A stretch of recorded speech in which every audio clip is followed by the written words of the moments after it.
The test is in 4 parts: Part 1, Part 2, Part 3, and Part 4. Now look at Part 1. Part 1. You'll hear a mother, Shirley, talking to Kate, an admissions officer at a school. First, you'll have some time to look at questions 1 to 3.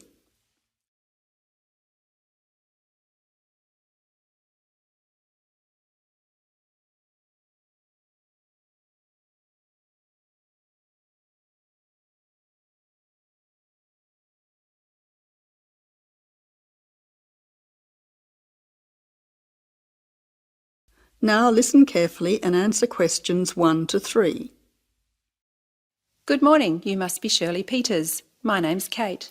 Yes, hello. I'm Shirley Peters. Nice to meet you. You have a 10 o'clock appointment with us. That's right. I'm supposed to go to the admissions office. Is that here? Yes, it is. Please take a seat as I have several forms for you to fill in to enable you to enrol your son at this school.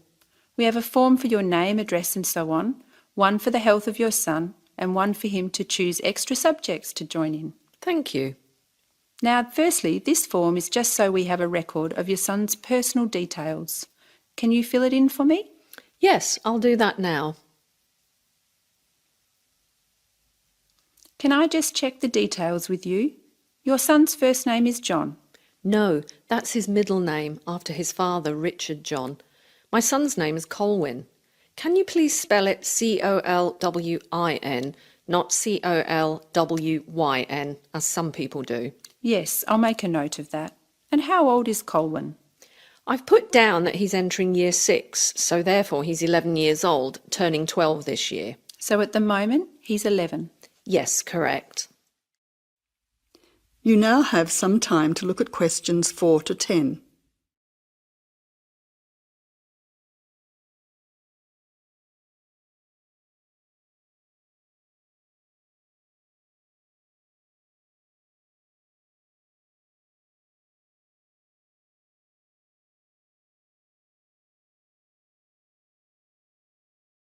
Now answer questions 4 to 10.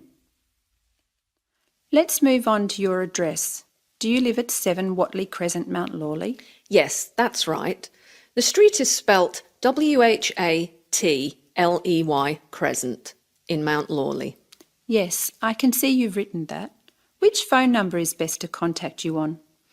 Well, I'm out and about doing things during the day, so probably my mobile rather than the home number. So that's 041 3325 888. Yes, 041 3325 888. Secondly, can you complete this form regarding your son's health? Yes, I'll do it for you now. Thank you. Now, can I go through the more important areas of this form with you to make sure our information is accurate? Yes, of course. Is your son taking any medication at the moment that the teachers will need to be aware of? Yes, he has asthma, so he will be carrying his puffer in his school bag. So he has a puffer. Is he allergic to anything? Yes, peanuts. Actually, he should avoid all types of nuts. That's okay, because we have a policy of not having any nuts in our school. Is there anything else that you think we should be aware of? As I've written down, he also wears glasses, which he needs to keep on all the time. I'll highlight that section on the form so his teacher will know about his glasses. Finally, this school has a wide range of interesting subjects that your son can participate in. Could you mark on this form what your son would like to do? Yes, certainly. Here you are. Firstly, it seems your son is particularly interested in football, so I'll make a note of that. Secondly, with regard to music, would you like him to start learning the piano in music class? Yes, that would be fantastic. Now, turning to art, I'll let his art teacher know that he likes drawing cartoons. Wonderful. Finally, let's look at languages now. Did you know that Mandarin was actually only started at the school this year? Really? Well, I think Chinese would be the most useful, even though my son's friends have already been learning Indonesian and Italian. Well, now we have all the information we require about your son. We hope he enjoys himself at our school. I'm sure he will. That is the end of Part 1. You now have half a minute to check your answers.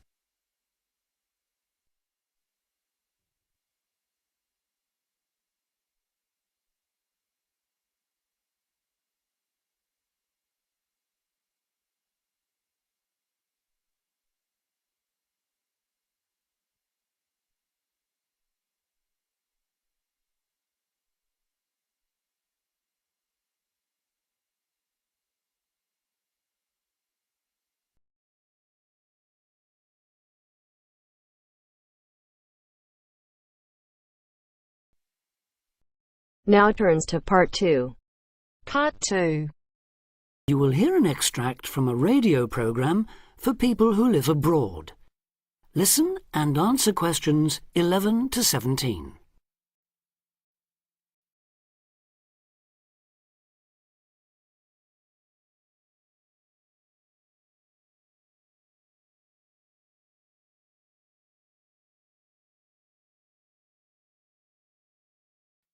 Listen and answer questions 11 to 17. You're listening to Expat News, a weekly broadcast for the English-speaking community in this great city. In today's programme, we'll be hearing from Tom O'Hara, who's going to tell us about all those different associations you can join. Tom. Good evening. Yes, in a city with so many of its residents born outside the country, it's hardly surprising there's such a huge range of expatriate clubs and societies. And many of these, of course, are aimed at English speakers. So, first and perhaps most obviously, we have the sports clubs, which in some cases field teams in things like rugby and tennis that compete against clubs in other parts of the country or even abroad. You don't have to play at this level to have fun, though.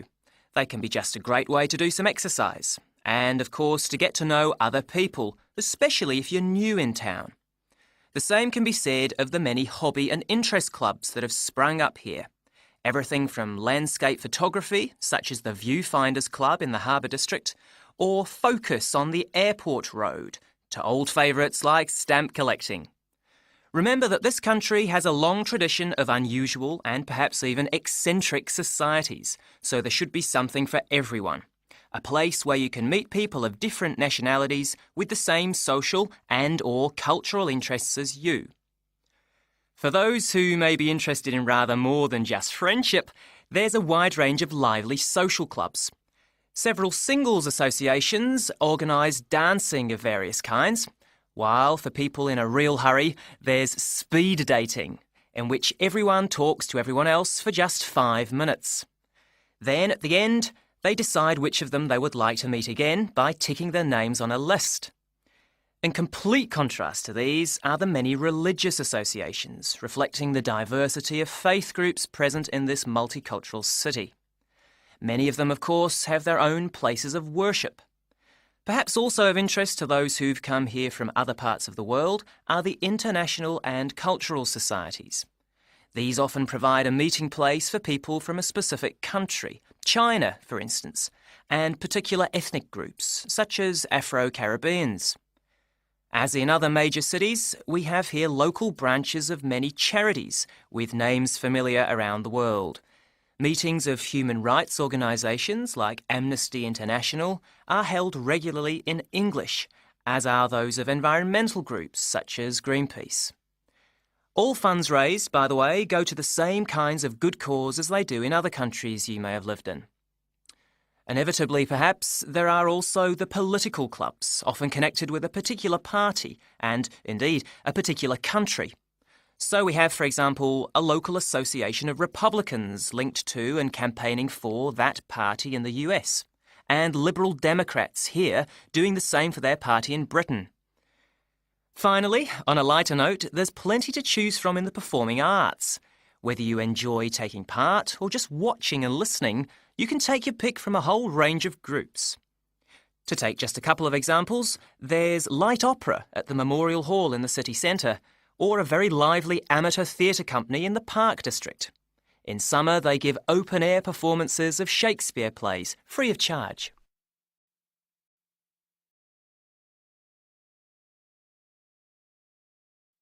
Now answer questions 18 to 20.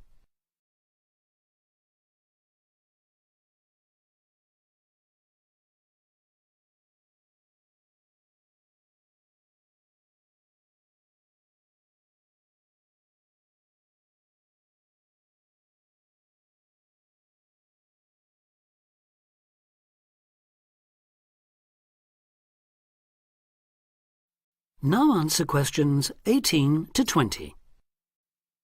I should mention at this point that clearly some districts have a higher concentration of English-speaking clubs than others, and that certain parts of town tend to specialise in particular activities.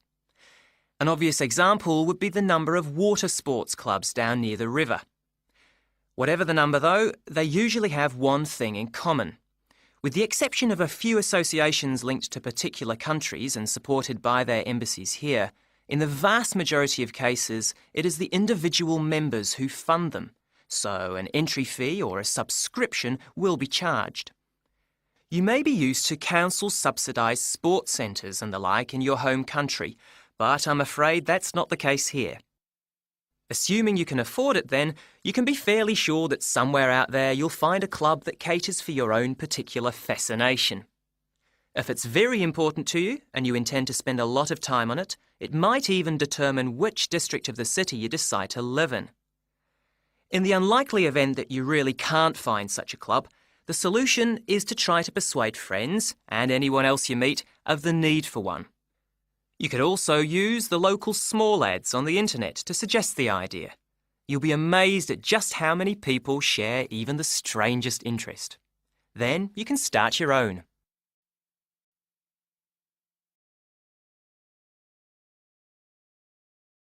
That is the end of part 2. You now have half a minute to check your answers.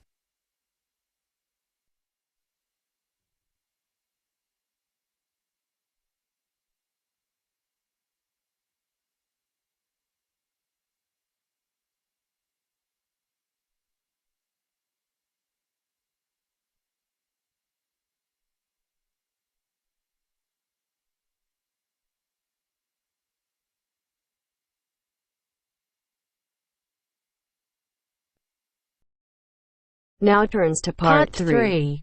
You will hear part of a talk on cultural research. First, you have some time to look at questions 21 to 26.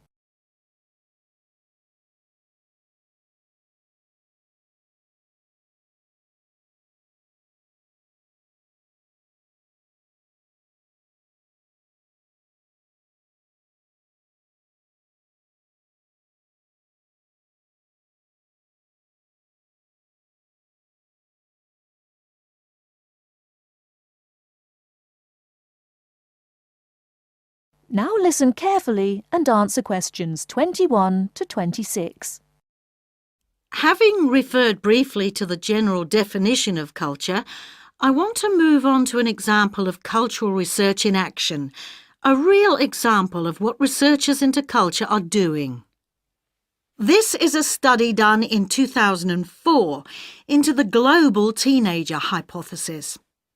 Now, the global teenager hypothesis states that the values and attitudes of teenagers all over the world have become very similar, that teenagers are part of a global culture, rather than a national or a regional one. This study investigated the subject of materialism in 3 different cultures. It asked if teenagers' attitudes to materialism were similar or different in those 3 different cultures. I'd like to go through the main points of this study because I think it demonstrates the interest and usefulness of this kind of research. The research took a sample of 556 high school students of between 14 and 17 years of age from 3 countries. The 3 countries, being also 3 differing cultures, were China, Japan, and the USA. The high schools were in medium-sized cities, and the students came from middle-class areas. There were 172 respondents from China, 168 from Japan, and 216 from the USA. The students were asked to reply to a questionnaire, or survey, which consisted of 7 statements. They were asked to say if they agreed or disagreed with the statements. The questionnaire was filled in during the students' regular class time. I'll give you some examples of the statements in the questionnaire. And, by the way, if you want to look into this in further detail, I've got the reference here. Let me see. Oh yes, it's the International Journal of Consumer Studies, Volume 28, Number 4, of September 2004. The first statement was, "It is really true that money can make you happy." Respondents were asked, as they were asked about all the statements, to give their answer on a scale of 1 to 7. 1 on the scale indicated, "I strongly disagree." 4 on the scale was neutral. And 7 on the scale was, "I strongly agree." The second statement was, "My dream in life is to be able to own expensive things." And the fifth was, "Having the right possessions is the most important thing in life." Let's look at some of the results. Before you hear the rest of the talk, you have some time to look at questions 27 to 30.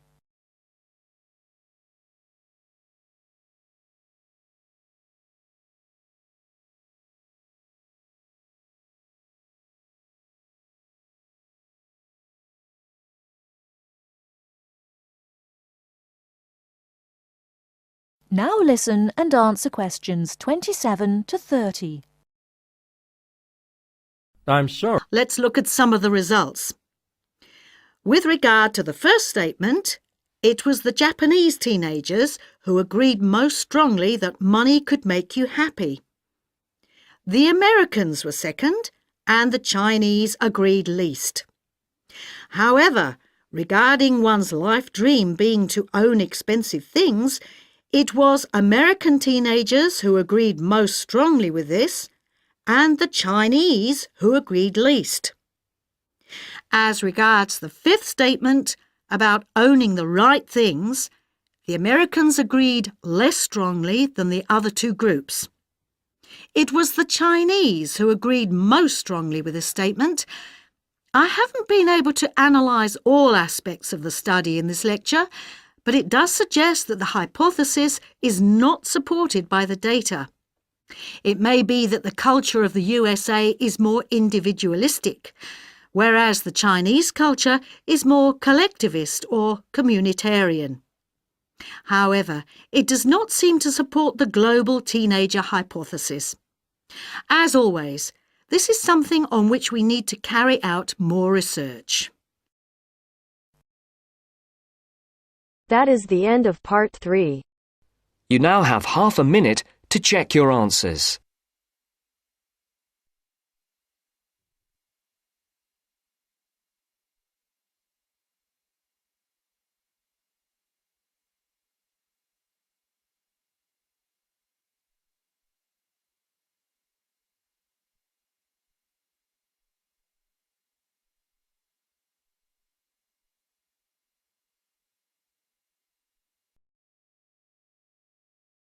Now turns to part 4. Part 4. Hear a lecture. Questions 31 to 40 are based on the lecture. Before you listen, please look at questions 31 to 40.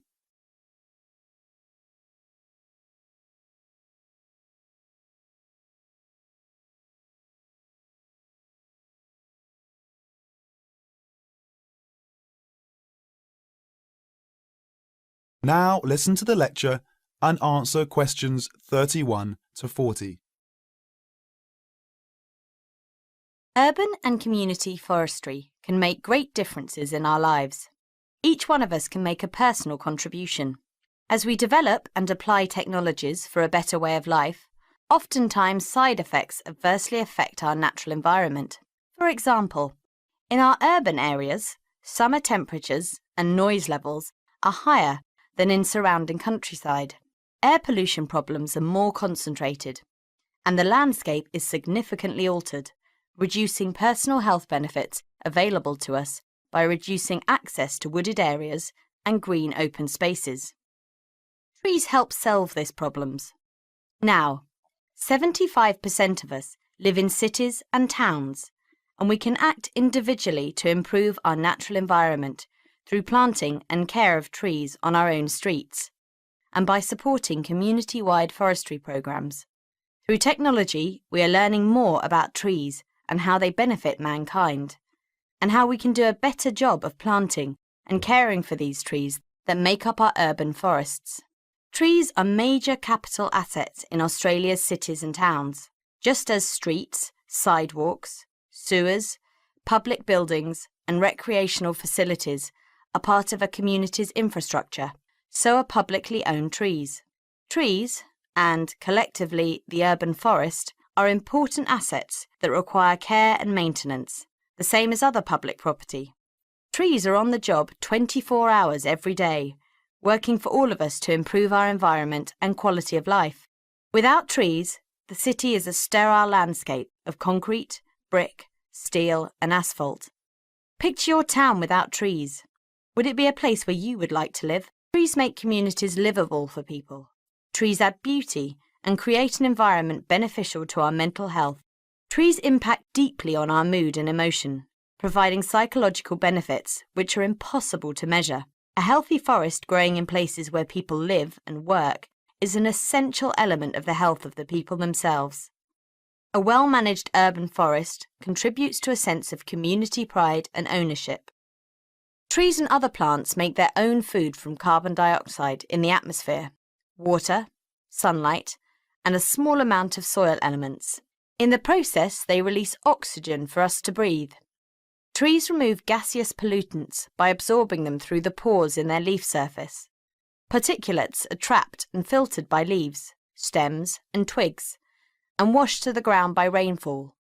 Air pollutants injure trees by damaging their foliage and impairing the process of photosynthesis. They also weaken trees, making them more susceptible to other health problems, such as insects and diseases. The loss of trees in our urban areas not only intensifies the urban heat island effect from loss of shade and evaporation, but we also lose a principal absorber of carbon dioxide and trapper of other air pollutants as well.